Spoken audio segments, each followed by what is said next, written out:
Hello दोस्तों, मैं RP Singh. आज हम एक बहुत महत्वपूर्ण टॉपिक पर बात करेंगे जिसका नाम है बुद्धि, इंटेलिजेंस। बुद्धि का नाम सुनते ही एकदम से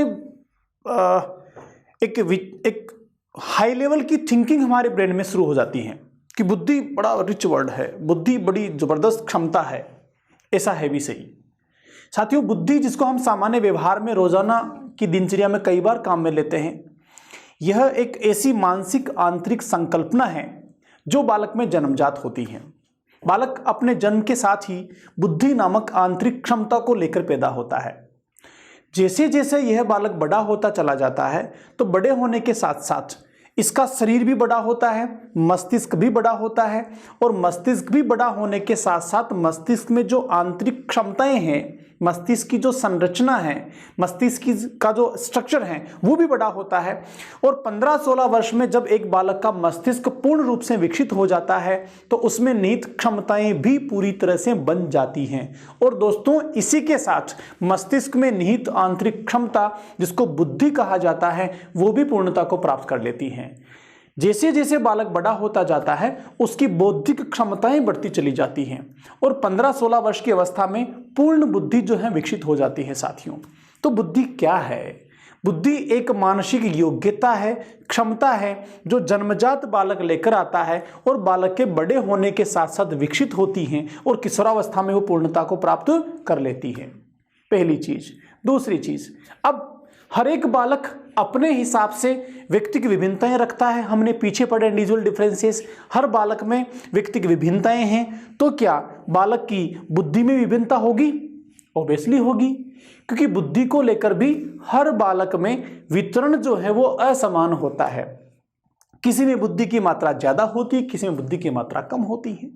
अब ये जो बुद्धि नामक आंतरिक क्षमता है जो किसी भी कार्य को करने में अपनी भूमिका निभाती है, जो व्यक्ति को समस्याओं के समाधान में सहयोग करती हैं, जो व्यक्ति को बौद्धिक कार्य करने में मदद करती हैं, या फिर व्यक्ति में समायोजन की कुशलता बनाती हैं, या फिर समायोजन की क्षमता बनाती हैं, विभिन्न कार्यों को पूरा करने में मदद करती हैं, इस तरह की आंतरिक क्षमता जिसको हम बुद्धि कहते हैं साथियों, ये मूर्त होती हैं कि अमूर्त होती हैं? देखो, मूर्त और अमूर्त अगर हम एब्स्ट्रैक्ट और कॉन्क्रीट के साथ समझें तो ये अमूर्त क्षमता होती हैं जो दिखाई नहीं देती हैं। मूर्त रूप से इसको देखा जाना संभव नहीं होता है। जैसे अन्य मनोवैज्ञानिक संप्रत्यय हैं, वैसे ये भी एक मनोवैज्ञानिक संप्रत्यय है, लेकिन मनोवैज्ञानिकों ने फिर भी इसको जाना, पहचाना, इसके बारे में बहुत सारी व्याख्याएं की, इसके प्रकार विभाजित किए और ये किस तरीके से बनती है, इसके तत्वों, कारकों, एलिमेंट के बारे में भी काफ़ी सारी व्याख्याएं की,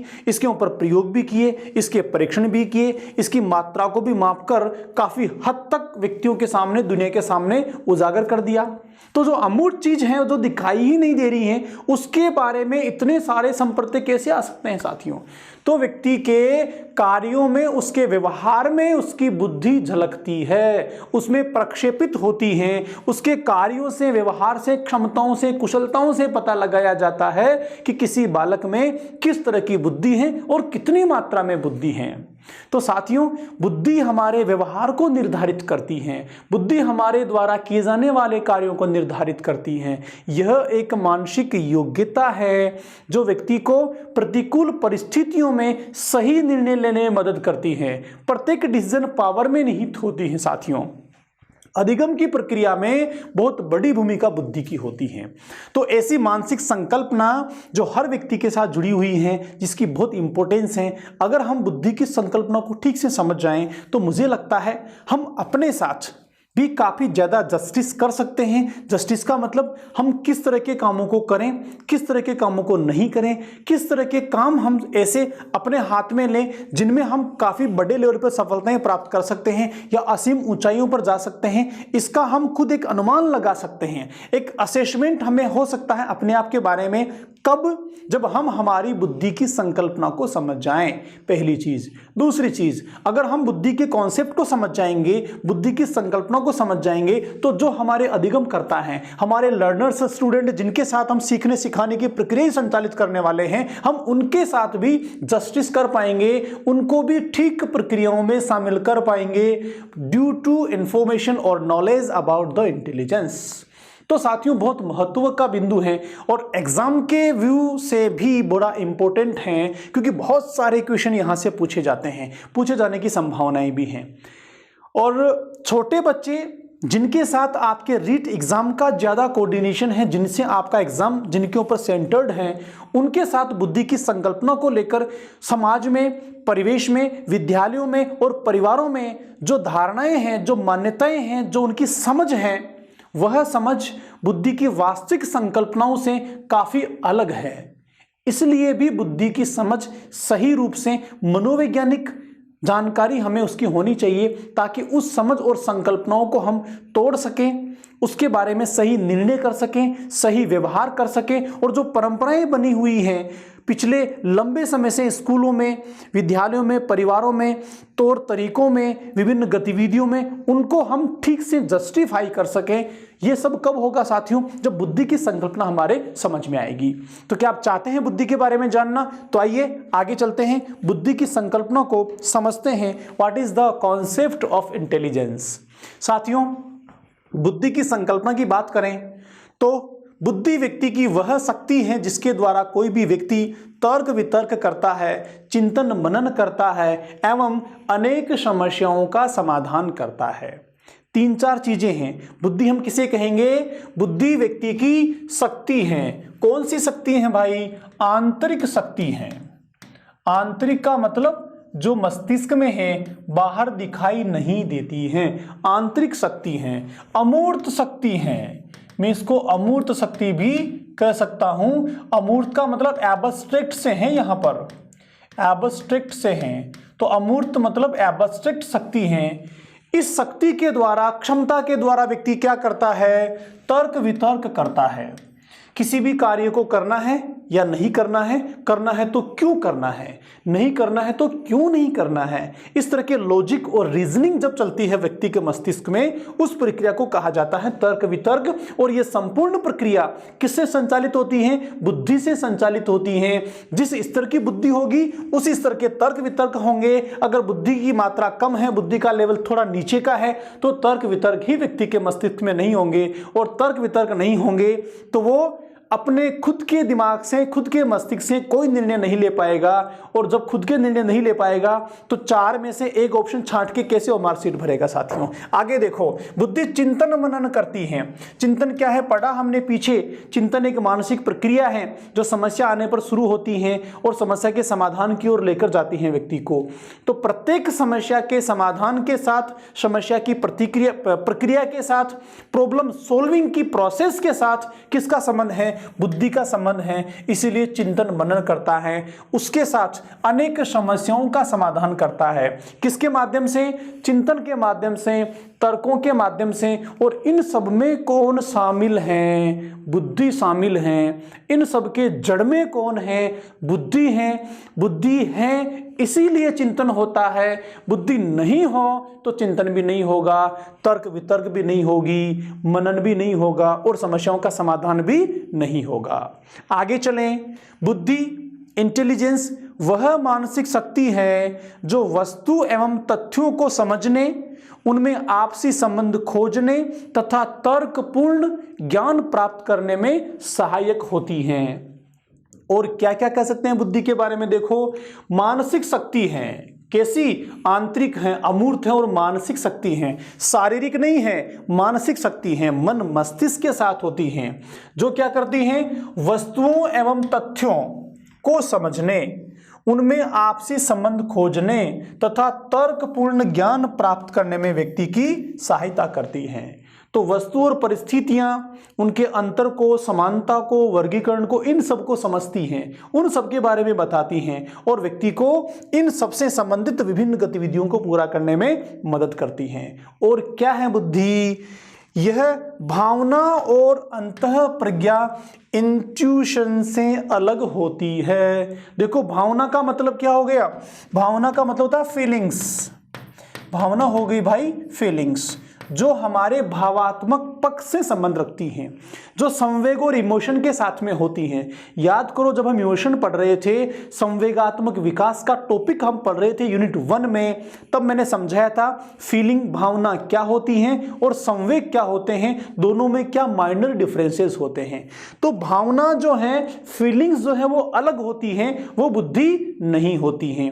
अर्थात बुद्धि हर व्यक्ति में असमान वितरण में होती हैं, किसी में बहुत कम होती हैं, किसी में बहुत ज़्यादा होती हैं, लेकिन जो भावनाएं होती हैं वो सब में होती हैं और सब में बराबर होती हैं। फर्क सिर्फ इतना है कि वो कब किस परिस्थिति में किस प्रकार प्रकट होती हैं। भावनाएं तब प्रकट होती हैं जब बाहरी परिस्थिति उसको मिलती हैं।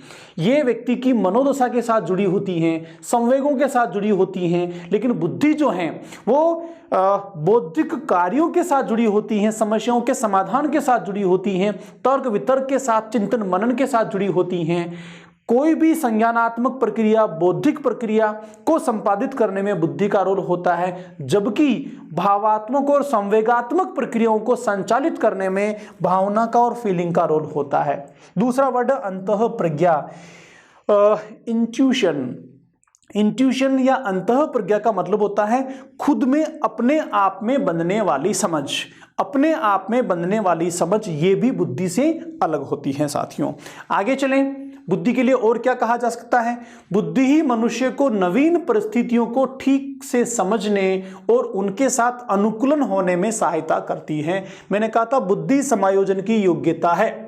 जिसमें बुद्धि है वो नवीन परिस्थितियों में समायोजन कर लेगा, वहां भी सफलता हासिल कर लेगा, प्रसन्नचित्त बना लेगा अपने आप को। और जिसमें बुद्धि नहीं है वो नवीन परिस्थितियों में समायोजन नहीं बना पाएगा, कुसमायोजित हो जाएगा, मानसिक रूप से परेशान होगा और मानसिक स्वास्थ्य बिगाड़ लेगा। तो किससे संबंध हो गया इसका भी? बुद्धि के साथ। तो बुद्धि क्या करती है? परिस्थितियों को ठीक से समझने में मदद करती है तथा उनके साथ अनुकूलन बनाने में, समायोजन करने में, अडाप्टेशन करने में व्यक्ति की मदद करती है। नेक्स्ट देखें, बुद्धि को सूचना के प्रसंस्करण की योग्यता की तरह भी समझा जा सकता है। सूचना प्रसंस्करण का मतलब होता है जैसे कंप्यूटर का प्रोसेस होता है, कंप्यूटर के प्रोसेस में इंफॉर्मेशन आती है, जाती है, हम इनपुट करते हैं, प्रोसेस होती है, फिर आउटपुट हो जाती है, यह सूचना प्रसंस्करण होता है। तो इस पैटर्न पे भी बुद्धि को समझा जा सकता है। बुद्धि के द्वारा जो हमारी आंतरिक मानसिक योग्यता होती है, यह बाहरी सूचना को, इंफॉर्मेशन को गैदर करती हैं, मस्तिष्क में प्रोसेस करती हैं, समझ बनाती हैं, उनकी व्याख्या करती हैं, अर्थ निकालती हैं और फिर एक अनुभव के रूप में संगठित कर लेती हैं। और ऐसा अवसर आने पर या मौका आने पर जो अनुभव इसने प्राप्त किया है वो समस्या के समाधान में मदद करने लगता है, सहायता करने लगता है। तो ये सारी प्रक्रिया संचालित हुई बुद्धि के द्वारा, इसलिए इसको हम कह सकते हैं सूचना के प्रसंस्करण की योग्यता की तरह भी इसको समझा जा सकता है। तो साथियों ये हुई बुद्धि। अब बात करते हैं बुद्धि की परिभाषाओं को लेकर, बुद्धि की डेफिनेशंस को लेकर। तो बुद्धि की जो परिभाषाएं हैं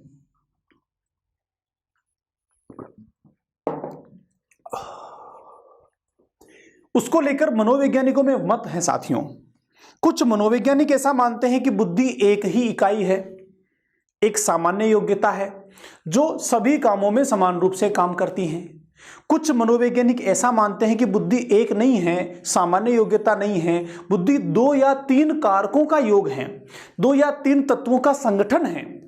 और कुछ मनोवैज्ञानिक ऐसा मानते हैं कि बहुत सारे कारकों का, बहुत सारे तत्वों का एक संगठन है जो मिलकर काम करता है। तो जिन लोगों ने बुद्धि को सामान्य योग्यता कहा वो सामान्य योग्यता के आधार पर बुद्धि की परिभाषाएं देते हैं। जिन्होंने 2 या 3 कारक और तत्वों का योग कहा वो उस हिसाब से परिभाषा देते हैं, और जिन्होंने बुद्धि को विभिन्न कारक और तत्वों का संगठन कहा वो उस हिसाब से अपनी परिभाषाएं देते हैं। तो दोस्तों इस आधार पे मनोवैज्ञानिक और उनके मत बटे हुए हैं। हम बुद्धि की परिभाषा को समझने के लिए इन तीनों मतों की बात करते हैं। पहला मत क्या है? पहला मत है बुद्धि सामान्य योग्यता होती है। दूसरा क्या वर्ग है? बुद्धि 2 या 3 योग्यताओं का योग है। तीसरा मत क्या है साथियों? बुद्धि समस्त विशिष्ट योग्यताओं का योग है। तो कुछ मनोवैज्ञानिक सामान्य योग्यता मानते हैं इसको, कुछ मनोवैज्ञानिक 2 या 3 योग्यताओं का योग मानते हैं, जबकि कुछ मनोवैज्ञानिक विशिष्ट योग्यताओं का योग मानते हैं। तो समझते हैं तीनों ही वर्गों के आधार पर, तीनों तरह की अवधारणा और विचारधारा के आधार पर बुद्धि की परिभाषाओं को। दोस्तों पहला वर्ग है हमारा बुद्धि सामान्य योग्यता है। कौन कौन मानते हैं इस विचारधारा से को मानने वाले मनोवैज्ञानिकों में पहला नाम है साथियों टर्मन, दूसरा एबिंगहॉस, तीसरा स्काउट, चौथा बर्ट, गाल्टन और स्टर्न। ये जो मनोवैज्ञानिकों का समूह है ये बुद्धि को मानता है सामान्य योग्यता, एक ही योग्यता जो सभी कार्यों में शामिल होती है। इन मनोवैज्ञानिकों के अनुसार बुद्धि व्यक्ति की सामान्य योग्यता है जो उसकी हर क्रिया में पाई जाती हैं। इन मनोवैज्ञानिकों ने बुद्धि की परिभाषाएं इस प्रकार प्रस्तुत की हैं। 2 चीज ध्यान रखनी है, आपसे पूछ लिया जाए कि बुद्धि जो है वो व्यक्ति के हर प्रकार के कार्यों में पाई जाती है, ऐसा विचार किन्होंने दिया, तो आंसर क्या होगा, बुद्धि को सामान्य योग्यता मानने वाले मनोवैज्ञानिकों के समूह ने दिया। बुद्धि जो है वो व्यक्ति की सामान्य योग्यता है जो हर क्रिया में शामिल होती हैं, यह इन मनोवैज्ञानिकों की विचारधारा है। इस आधार पर जो शुरुआती विचारधारा थी, प्रारंभिक विचारधारा थी, बुद्धि की संकल्पना को जब प्रारंभिक समय में मनोवैज्ञानिकों ने समझने की कोशिश की थी तब उसकी परिभाषाएं किस प्रकार थी, उसमें पहला मनोवैज्ञानिक के साथियों टर्मन। टर्मन क्या कहते हैं बुद्धि के बारे में, देखिए टर्मन कहते हैं अमूर्त वस्तुओं के संबंध में विचार करने की योग्यता ही बुद्धि है। किनके संबंध में, अमूर्त वस्तुओं के संबंध में विचार करने की योग्यता ही बुद्धि है। देखो 2 चीजें हैं, मूर्त और अमूर्त। मैंने पहले भी आपको कहा है, मूर्त का मतलब कॉन्क्रीट, ये पेन, ये जो रिमोट है ये मूर्त है, मैं इनको देख सकता हूं, हाथ लगा सकता हूं, छू सकता हूं, महसूस कर सकता हूं। लेकिन अमूर्त क्या है, मुझ में जो बुद्धि है, मेरी जो रुचियां हैं, मेरा जो अभिवृत्तियां हैं, अभी वो सारी की सारी अमूर्त, मैं उनको देख नहीं सकता, आपको दिखा भी नहीं सकता, और आप में जो है उसको मैं भी नहीं देख सकता, तो यह अमूर्त हो गई साथियों। तो बुद्धि क्या है, एक अमूर्त योग्यता है जो वस्तुओं के संबंध में विचारों की योग्यता को बनाती है। टर्मन के अनुसार क्या है, बुद्धि समस्या को हल करने की योग्यता है। किसको हल करने की योग्यता है, समस्या को हल करने की योग्यता है। देखते हैं दूसरे मनोवैज्ञानिक का विचार जो है दोस्तों एबिंगहॉस। क्या कहते हैं, बुद्धि विभिन्न भागों को मिलाने वाली शक्ति है। विभिन्न भागों को मिलाने वाली शक्ति है। विभिन्न भागों को मिलाने का मतलब क्या हो गया, विभिन्न गतिविधियां, विभिन्न क्रियाएं जो व्यक्ति करता है उन सब में बुद्धि निहित होती हैं। उसके अतिरिक्त जो बुद्धि मस्तिष्क की विभिन्न इकाइयां होती हैं, मस्तिष्क की विभिन्न शक्तियां होती हैं, उन सबको संगठनात्मक रूप से लेके काम करने की शक्ति होती है। एक और विचारधारा है जो गाल्टन की है। गाल्टन जिन्होंने व्यक्तिक विभिन्नता का सिद्धांत दिया था। क्या कहते हैं गाल्टन, बुद्धि विभेद करने एवं चयन करने की शक्ति है। विभेद करना मतलब अंतर करना, और चुनना, सेलेक्ट करना, इसकी शक्ति है। कोई भी व्यक्ति वस्तुओं में अंतर कब कर पाएगा, जब बुद्धि होगी। उनमें से चयन कब कर पाएगा, जब उसमें बुद्धि होगी। तो तुलना करने, अंतर करने और चयन करने की शक्ति को गाल्टन ने कहा है बुद्धि। अगले मनोवैज्ञानिक के साथियों जिनका नाम है स्टर्न। क्या कहते हैं स्टर्न, नवीन परिस्थितियों के साथ समायोजन करने की योग्यता को बुद्धि कहा जाता है। नवीन परिस्थितियों के साथ समायोजन करने की योग्यता को बुद्धि कहा जाता है। स्टर्न की परिभाषा है, बड़ी इंपॉर्टेंट डेफिनेशन है, बहुत इंपॉर्टेंट है। कई बार इसको पूछा गया है, आगे भी पूछे जाने की प्रबल संभावनाएं हैं, क्योंकि समायोजन एक सबसे बड़ी समस्या है वर्तमान समय में। तो स्टर्न क्या कहते हैं कि बुद्धि जो है समायोजन की योग्यता है। नवीन परिस्थितियों के अनुसार व्यक्ति अपने आप को ढाल लेता है, समायोजित हो जाता है और वहां भी प्रसन्नचित्त रहकर उद्देश्यों की पूर्ति कर लेता है। तो यह क्षमता बुद्धि के द्वारा ही व्यक्ति में आती है। जिसमें बुद्धि है वह इस कार्य को बड़ी आसानी से कर पाता है, जिसमें नहीं है या कम है वह तुलनात्मक कम कर पाता है। साथियों आगे चलते हैं बुद्धि की अगली संकल्पना की ओर। जो संकल्पना क्या है कि बुद्धि 2 या 3 तत्वों या कारकों का योग है। यह विचारधारा दी है फ्रांसीस मनोवैज्ञानिक अल्फ्रेड बिने ने। बिने क्या कहते हैं कि बुद्धि जो है वो 2 कारकों का योग है, फिर आगे 3 कारकों का योग उन्होंने कहा है। आगे हम पढ़ेंगे जब बिने के सिद्धांतों को पढ़ेंगे। देखिए इस प्रकार की विचारधारा को मानने वाले में स्टैनफोर्ड बिने का नाम विशेष रूप से उल्लेखित है। स्टैनफोर्ड बिने फ्रांसीस मनोवैज्ञानिक बुद्धि में बहुत इंपॉर्टेंट कार्य किए हैं। बुद्धि मापन का प्रारंभ भी इन्हीं के द्वारा किया गया था। क्या कहते हैं, बुद्धि तर्क, निर्णय एवं आत्म आलोचना की योग्यता है। 3 चीजें बता दी इन्होंने। तर्क वितर्क करना मैंने कहा था पीछे आपको, लॉजिक रीजनिंग, निर्णय डिसीजन मेकिंग निर्णय करना, और आत्म आलोचना। आलोचना का मतलब बुराई करना नहीं है, आलोचना का मतलब है सही और गलत का भेद करना, उचित अनुचित को चुनना, गुण और दोषों का पता लगा लेना। इन सारी चीजों को कहा जाता है आलोचना, क्रिटिसिज्म। तो आलोचना करने की योग्यता है। आत्म का मतलब खुद, सेल्फ। हम खुद सोच लेवे कि हमारे लिए क्या उचित है क्या अनुचित है, क्या करना है क्या नहीं करना है, रीट में सिलेक्शन चाहिए या नहीं चाहिए, चाहिए तो क्यों चाहिए, ये तर्क हो गया। हमें चाहिए ही चाहिए, हर हालत में चाहिए, कुछ भी हो जाए रीट से पहले कुछ नहीं करना, ये हमारा डिसीजन हो गया। और हमने आलोचना कर ली कि ये जरूरी है शिक्षक बनने के लिए। तो साथियों ये सब बुद्धि के द्वारा संपादित होने वाली चीजें हैं जो आंतरिक होती हैं, मस्तिष्क में होती हैं और बुद्धि के द्वारा संपादित होती हैं। तो क्या कहते हैं अल्फ्रेड बिने? बुद्धि तर्क, निर्णय एवं आत्म आलोचना की योग्यता है। यह भी बहुत इंपॉर्टेंट डेफिनेशन है, इसको भी कई बार पूछा गया है, आगे भी पूछे जाने की प्रबल संभावनाएं हैं। चलते हैं साथियों तीसरी विचारधारा की ओर, जो ऐसे मनोवैज्ञानिकों का समूह है जो ऐसा मानते हैं कि बुद्धि विभिन्न योग्यताओं का, विभिन्न तत्वों का, विभिन्न कारकों का संगठन है और एक संगठन के रूप में काम करती हैं, जो हर अलग अलग कार्य के साथ अलग अलग प्रकार की बुद्धि काम करती हैं। ये नवीनतम विचारधारा है जिस पर कई सारे सिद्धांत भी बने हुए हैं। देखिए क्या है, बुद्धि समस्त विशिष्ट योग्यताओं का योग है। विशिष्ट का मतलब जो विशेष है अपने आप में।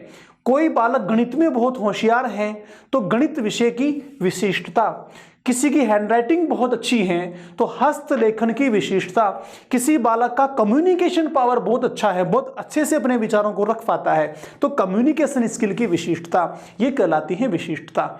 ये समूह क्या कहता है कि जिसमें गणित, जिसकी मैथमेटिक्स बहुत अच्छी है उसमें विशिष्ट गणितीय बुद्धि काम करती है। जिस बालक का कम्युनिकेशन पावर बहुत अच्छा है, संप्रेषण पावर बहुत अच्छा है, अपने विचारों को बहुत ठीक से लोगों के बीच में रख पाता है, उसकी सामाजिक बुद्धि अच्छी है। जो बालक बहुत अच्छी हैंडराइटिंग कर लेता है उसकी अमूर्त बुद्धि बहुत अच्छी है। तो बुद्धि को ये अलग अलग योग्यताओं का संगठन मानते हैं जो विशिष्ट योग्यताएं होती हैं। साथियों इस समूह में कौन कौन मनोवैज्ञानिक हैं? देखो इस समूह में आते हैं थॉर्नडाइक अमेरिकन मनोवैज्ञानिक, थर्स्टन, थॉमसन, वेस्टलन और स्टोडार्ड ये मनोवैज्ञानिक हैं जो बुद्धि को विशिष्ट योग्यताओं का समूह मानते हैं। साथियों क्या कहते हैं ये? बुद्धि के इस वर्ग की परिभाषाओं के अंतर मनोवैज्ञानिकों ने विभिन्न प्रकार की विशिष्ट योग्यताओं के योग को बुद्धि की संज्ञा दी है। ठीक है सर, तो ये भी एक ही संगठन मानते हैं लेकिन विशिष्ट योग्यताओं के संगठन की बात करते हैं, योग की बात करते हैं। इनमें पहले मनोवैज्ञानिक थॉर्नडाइक अमेरिकन मनोवैज्ञानिक जिन्होंने एजुकेशन साइकोलॉजी को इजाद किया था। क्या कहते हैं थॉर्नडाइक? उत्तम क्रिया करने तथा नई परिस्थितियों के साथ समायोजन करने की योग्यता को बुद्धि कहा जाता है। तो समायोजन करने की योग्यता प्लस उत्तम क्रिया करने की योग्यता को कहा जाता है बुद्धि। एक और मनोवैज्ञानिक है जिनका नाम है स्टोडार्ड। स्टोडार्ड क्या कहते हैं साथियों? बुद्धि कठिनाई, जटिलता, अमूर्तता, आर्थिकता, उद्देश्य प्राप्यता, सामाजिक मूल्य तथा मौलिकता से संबंधित समस्याओं को समझने की योग्यता है। तो ये जो है ना, ये क ख ग घ चे और छे, ये इनका सीक्वेंस है, क्रम है। क नंबर पर कठिनता, फिर ख पर जटिलता, ग पर अमूर्तता। तो मोटी मोटी बात क्या हुई? क्या कहते हैं हमारे स्टोडार्ड? कहते हैं कि बुद्धि जो है कठिनता, जटिलता, अमूर्तता, आर्थिकता, उद्देश्य प्राप्यता, सामाजिक मूल्य तथा मौलिकता से संबंधित समस्याओं को समझने की योग्यता है। अब आप बताओ मुझे, जीवन की सारी समस्याएं तो यहां आ गई, क्या समस्या बची? तो क्या कह सकते हैं? संपूर्ण समस्याओं को समझने की योग्यता ही बुद्धि है। स्टोडार्ड की डेफिनेशन इस प्रकार भी आप याद रख सकते हैं साथियों। तो ये 3 तरह की विचारधारा हो गई बुद्धि को लेकर, जो मनोवैज्ञानिकों के अलग अलग समूह ने अलग अलग समय में प्रतिपादित की, जिसको हमने समझा और बुद्धि की संकल्पना को स्पष्ट किया। कुछ परिभाषाएं और हैं जो पिछले मनोवैज्ञानिकों के साथ जुड़ी हुई है, कुछ उनसे पृथक हैं, वहां भी थोड़ी बात कर लेते हैं ताकि बुद्धि की संकल्पना हमारी ठीक से बन पाए साथियों।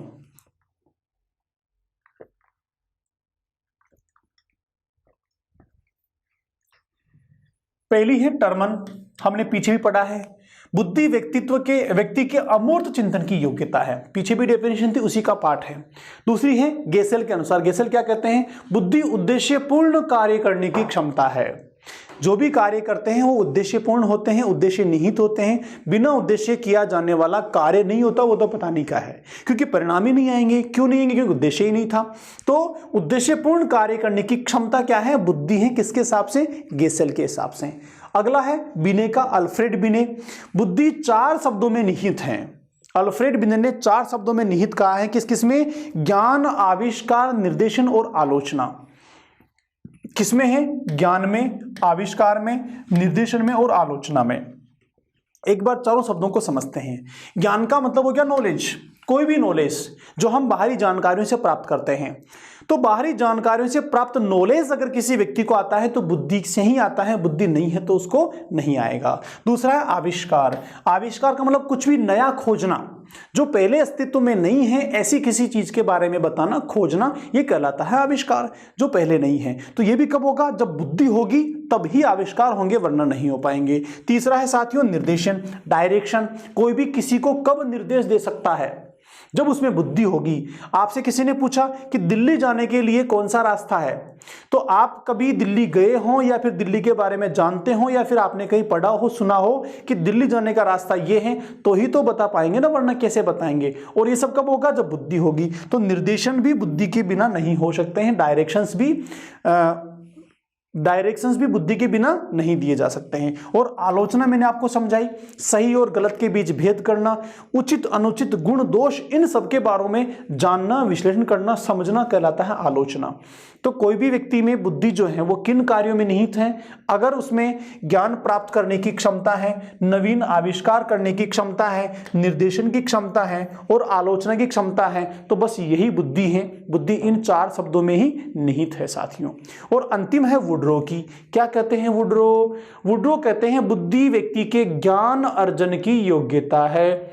यहां ज्ञान के साथ और चीजें भी है, लेकिन ज्ञान में ही सब कुछ को बता दिया, क्योंकि ज्ञान होगा तो ही आविष्कार हो पाएगा, ज्ञान होगा तो ही निर्देशन दे पाएंगे, ज्ञान होगा तभी आलोचना कर पाएंगे। तो ज्ञान अर्जित करने की क्षमता को कहा जाता है बुद्धि। ज्ञान होगा तो ही रीट पास कर पाएंगे। तो बुद्धि विड्रो के हिसाब से क्या है? ज्ञान अर्जन की योग्यता है साथियों। तो ये हमने बुद्धि की परिभाषाओं के बारे में जाना। बुद्धि की इतनी सारी परिभाषाएं मैंने क्यों आपको शेयर की साथियों? इसके पीछे 2 पर्पज हैं। पहला ये कि हम बुद्धि की संकल्पना को ठीक से समझ पाएं। दूसरा, अक्सर बुद्धि की परिभाषा एग्जाम में पूछी जाती है। जितने कॉन्सेप्ट्स हमारे साइकोलॉजी में हैं या सीडीपी में हैं, उनमें से कुछ चीजों की ही डेफिनेशन पूछी जाने की संभावना ज्यादा होती है, उनमें से बुद्धि भी एक है।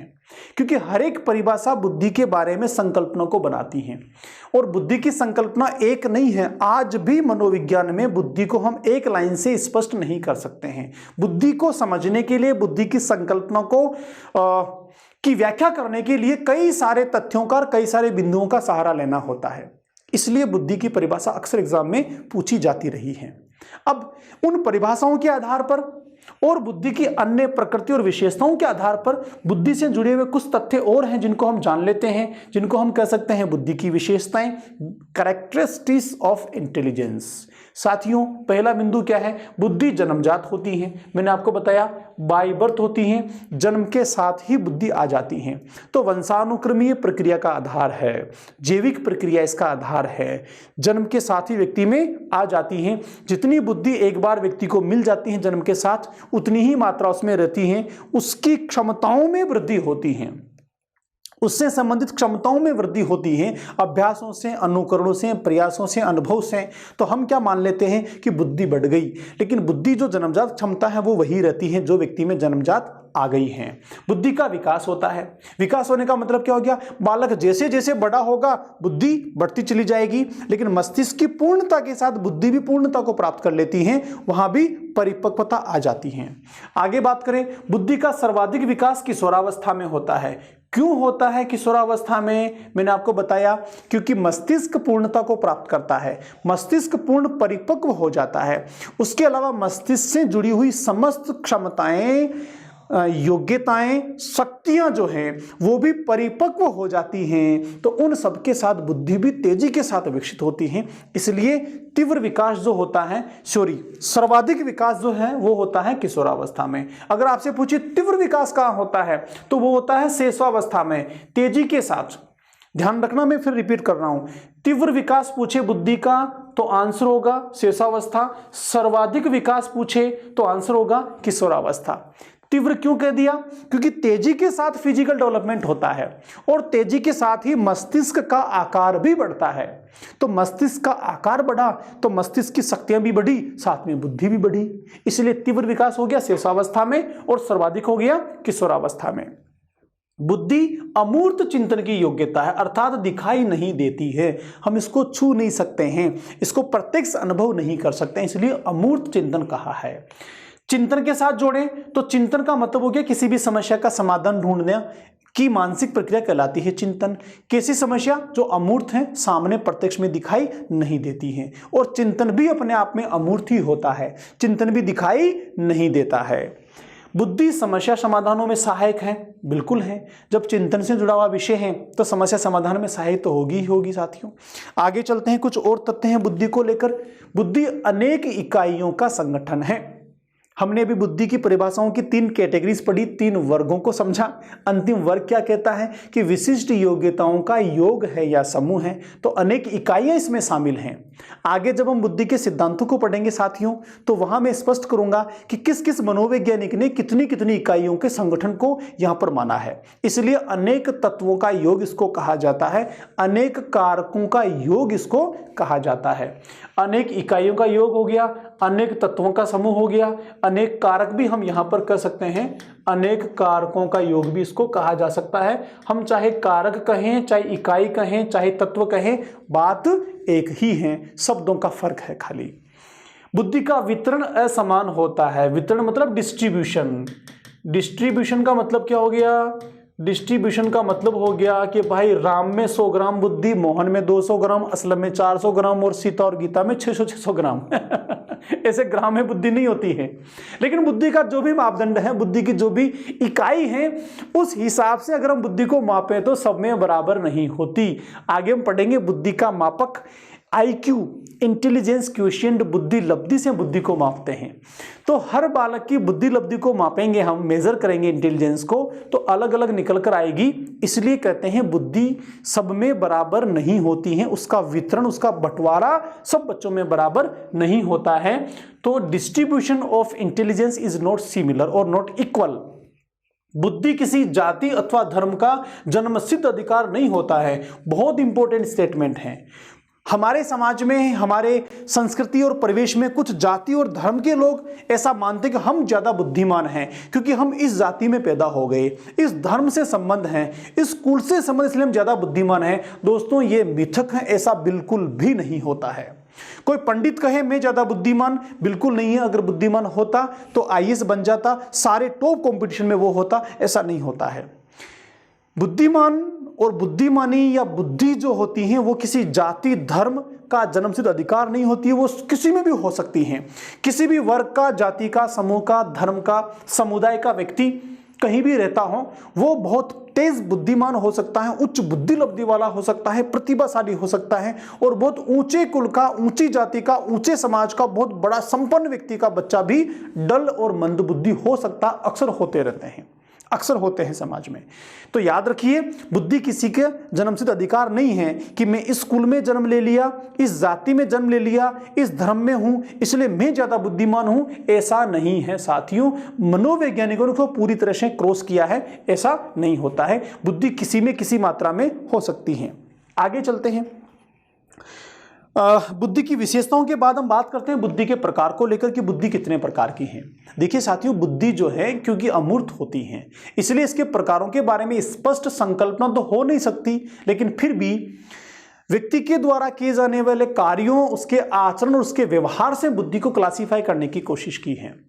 अमेरिकन मनोवैज्ञानिक थॉर्नडाइक जो हैं, उन्होंने कई व्यक्तियों के साथ प्रयोग किए और अपने प्रयोगों के आधार पर यह जाना कि कुछ व्यक्ति ऐसे होते हैं जो मूर्त कार्यों में रुचि लेते हैं, जिनकी क्षमता मूर्त कार्यों में ज़्यादा अच्छे से प्रदर्शित होती हैं।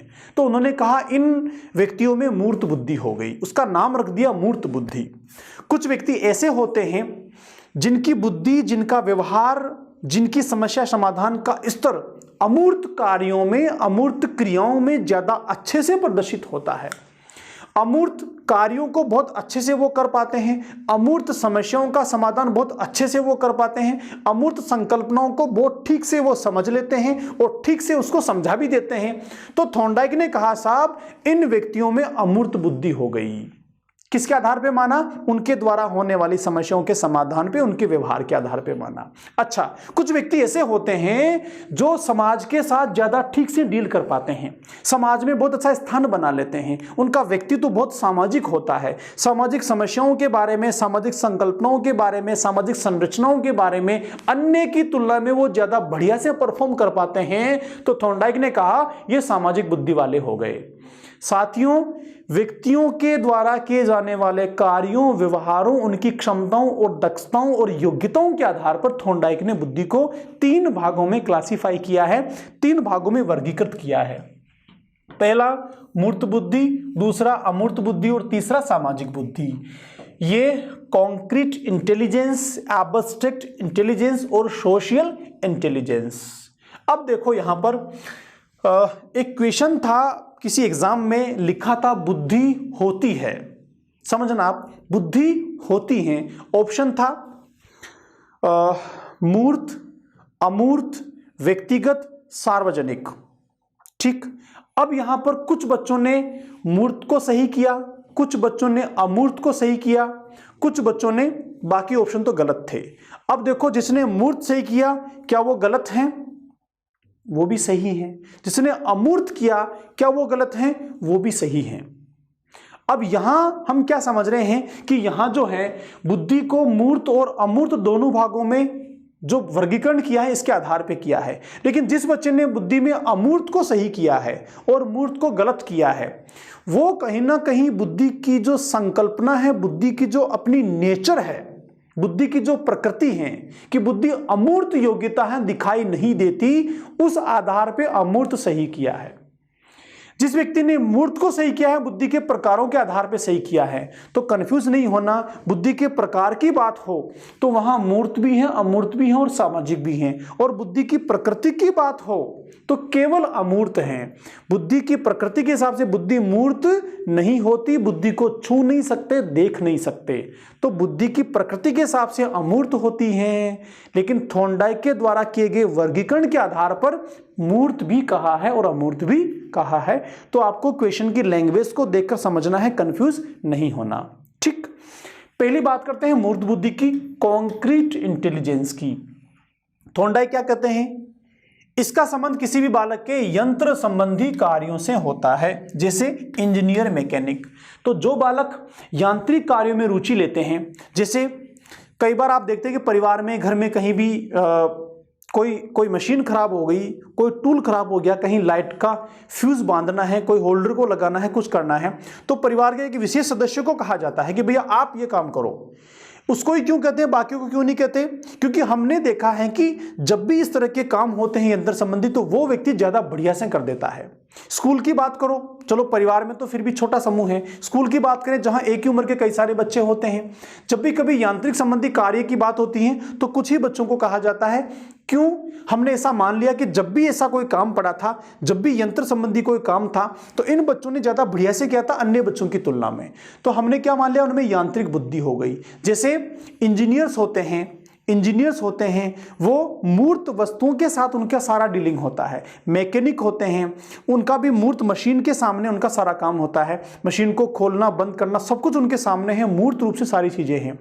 तो ऐसे व्यक्ति जो मूर्त गतिविधियों से संबंध रखते हैं, मूर्त कार्यों से जिनका संबंध है या उनसे संबंधित क्षमताएं अन्य की तुलना में उनमें ज्यादा हैं, हम उन्हें कहते हैं मूर्त बुद्धि वाले व्यक्ति। दूसरा है साथियों अमूर्त। इनका संबंध बालक के पुस्तकीय ज्ञान से होता है, पुस्तकीय ज्ञान के अलावा मैं कह दूं यहां पर अमूर्त संकल्पनाओं को समझने से होता है, अमूर्त समस्याओं के समाधान से होता है, अमूर्त संप्रत्य जो सामने नहीं है फिर भी उनके बारे में होता है। जैसे वैज्ञानिक की बात करें, वैज्ञानिक जब भी किसी नई चीज को बनाता सामने नहीं होता। सबसे पहले एडिशन ने बल्ब बनाया, उसके सामने बल्ब नहीं था। सूर्य को देखा, दिमाग में क्लिक हुआ यार क्या ऐसा कृत्रिम सूर्य में नहीं बना सकता, उसने इमेजिनेशन किया, काम करना शुरू किया, अंत में बल्ब को बना दिया। तो कैसी बुद्धि हो गई? अमूर्त बुद्धि हो गई। पुस्तकीय ज्ञान जो होता है, पुस्तकीय ज्ञान भी क्या है, पुस्तकों में तो एक लिपि के रूप में, संकेत के रूप में है, वहां थोड़ी मूर्त में कोई दिख रहा है। पुस्तक में पृथ्वी के बारे में लिखा तो पृथ्वी है थोड़ी ना सामने, पुस्तक में तो चिन्ह और संकेत लिपि के माध्यम से हैं। तो पुस्तकीय ज्ञान को समझकर वास्तविक चीजों से कनेक्ट कर लेते हैं। इस तरह की क्षमता को कहा जाता है अमूर्त बुद्धि वाले। किसमें होती है भाई? डॉक्टर्स में होती हैं, चित्रकारों में होती हैं, मनोवैज्ञानिक में होती हैं, शिक्षक में होती हैं, और प्रतिभाशाली बालकों में भी अमूर्त बुद्धि की मात्रा जो है तुलनात्मक ज्यादा पाई जाती है। तो ये हो गई अमूर्त बुद्धि। बात करें तीसरे तरह की बुद्धि की, जिसको कहा जाता है सामाजिक बुद्धि। तो सामाजिक व्यवहार को समझने की क्षमता, जिसमें इसका संबंध किसी बालक के सामाजिक कार्यों से होता है। जैसे नेताजी हैं, समाज सेवी हैं, व्यापारी हैं, इन सब में सामाजिक बुद्धि की मात्रा ज्यादा पाई जाती है। नेता का काम क्या है? नेता लोगों के व्यवहार को समझता है, अपनी बात उनको मना देता है और इस तरीके से उनको मैनिपुलेट कर देता है कि वो उसको ही वोट करें, तो वो नेता हो गया। तो कैसी बुद्धि हो गई? सामाजिक बुद्धि हो गई। व्यापारी है, व्यापार किसके साथ में कर रहा है? लोगों के साथ में कर रहा है, तो लोगों से डील कर लेता है, लोगों को अपनी वस्तु बेचने में सफल हो जाता है, तो सामाजिक बुद्धि इसमें हो गई। समाज सेवक होते हैं, तो समाज के बीच में रहते हैं, समाज के विचारों को जानते हैं, समाज के लिए चीजों को डिलीवर करते हैं, तो ये भी कैसी बुद्धि हो गई? सामाजिक बुद्धि हो गई। तो साथियों, इस प्रकार थॉर्नडाइक ने बुद्धि को 3 प्रकार का कहा: मूर्त बुद्धि, अमूर्त बुद्धि और सामाजिक बुद्धि। मूर्त बुद्धि जिसका मशीनों के साथ, यंत्रों के साथ, मूर्त वस्तुओं के साथ संबंध होता है। अमूर्त बुद्धि जो अमूर्त संकल्पनाओं से संबंधित होती हैं, पुस्तकीय ज्ञान से संबंधित होती है, नवीन आविष्कारों से संबंधित होती हैं। सामाजिक बुद्धि जो सामाजिक संबंधों से, सामाजिक व्यवहारों से, सामाजिक संकल्पनाओं से संबंधित होती हैं, उसे कहा जाता है सामाजिक बुद्धि। तो ये हुआ हमारा आज का डिस्कशन। हमने आज के डिस्कशन में बुद्धि की संकल्पना को समझने की कोशिश की। साथियों, आज हमने जाना कि बुद्धि क्या है, बुद्धि की परिभाषाएं कौन कौन सी हैं, बुद्धि की विशेषताएं कौन कौन सी हैं, बुद्धि कितने प्रकार की हैं। अल्टीमेट हमने बुद्धि की संपूर्ण संकल्पना को, कॉन्सेप्ट को समझने की कोशिश की, जानने की कोशिश की। मिलते हैं अगले सेशन में, जहां हम बात करेंगे बुद्धि के सिद्धांतों के बारे में कि किन व्यक्तियों ने बुद्धि को लेकर कैसे विचार रखे, क्या उनके सिद्धांत थे। तब तक के लिए यूज कीजिए बुद्धि का। नमस्कार।